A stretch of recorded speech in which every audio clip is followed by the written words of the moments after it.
چطور اومدیم با یه ویدیوی دیگه. این اولین ویدیو لانگ ویدیوی من. خب بچه ها یه سوال ازت تو کامنت جواب همین. اگه یه تو جنگل گیر افتادین و فقط یک فندک داشتین یک کبریت داشتین، اول کدوم روشن میکردین؟ گزینه هاش الان میگم. یکی یک پک چوب زیادن، یکیش نگفتین آفرین دم کسی که گفت گرم. دومیشش چونم دوراتون خونه بغلی است. اوکی کدوم انتخاب میکنی برم بگیم. یا اگه تو اتاق خواهرتون یه دونه جمع مرموز پیدا شدین دنبال رمزش میگردین یا نه؟ کامنت های نه.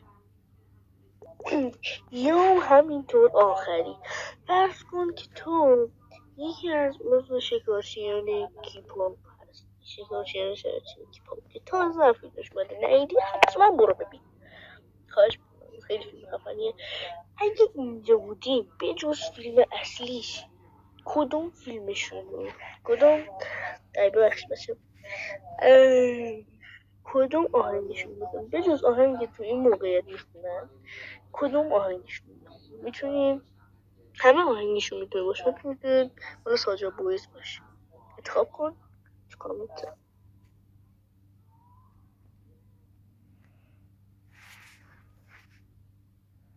خب رسیدیم به آخر این ویدیو، یعنی اولین ویدیویی که لانگ ویدیویی که من خب بعدش لایک کامنت سابسکرایب یادتون نره.